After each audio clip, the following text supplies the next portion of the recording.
مرید کے احتجاج کے دوران انتشار پھیلانے والے عناصر کے خلاف پنجاب کے مختلف شہروں سے 39 افراد گرفتار کیے گئے۔ لاہور میں گرفتار ملزمان کو انسداد دہشت گردی عدالت میں پیش کیا گیا۔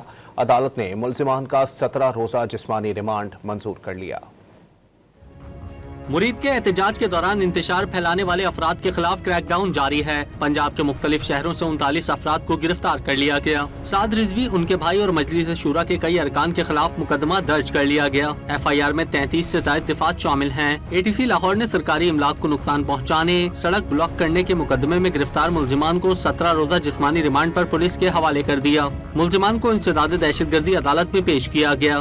جج نے ریمارکس دیے کہ آئندہ سماعت پر ملزمان سے ہونے والی تفتیش کی رپورٹ پیش کی جائے۔ صرف لاہور میں مظاہرین کے خلاف اب تک 25 مقدمات درج کیے جا چکے ہیں۔ قصور، کامون کی، گجرانوالہ اور شیخوپورہ میں کارروائیاں کی گئیں۔ دوسری جانب احتجاج کے باعث بند وفاقی دارالحکومت کی اہم شاہراہوں کو کھول دیا گیا۔ اسلام آباد راولپنڈی کے درمیان چلنے والی میٹرو بس سروس مکمل بحال نہ ہو سکی۔ ترجمان موٹر وے کا کہنا ہے کہ تمام موٹر ویز کو کھول دیا گیا ہے۔ لاہور میں بھی بند سڑکیں کھول دی گئیں۔ Metro bus service, orange train بھی بحال ہو گئی۔ کراچی میں بھی صورتحال معمول کے مطابق ہے۔ گزشتہ شب سامنے آنے والی کریک ڈاؤن کی FIR کے مطابق تھانہ فیکٹری ایریا کے SHO شہزاد کو سعد رضوی نے اپنے پستول سے گولی ماری۔ انس رضوی نے رائفل سے گولی چلائی جو شہزاد کے پیٹ میں لگی۔ پولیس اہلکاروں کا کہنا ہے کہ مظاہرین نے پولیس پر تشدد کیا۔ میں اپنے دیگر افسران کے ساتھ، جس میں RPO صاحب، شیخوپورہ DPO صاحب بھی تھے، ڈیوٹی پر عوام کے جان و مال کے تحفظ کے لیے موجود تھا۔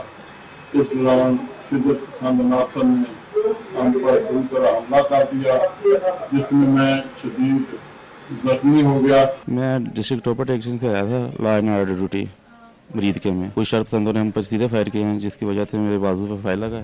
انتظامیہ کے مطابق کارروائی منظم تشدد کا حصہ تھی۔ ذمہ دار عناصر کو قانون کے مطابق جواب دہ ٹھہرایا جائے گا۔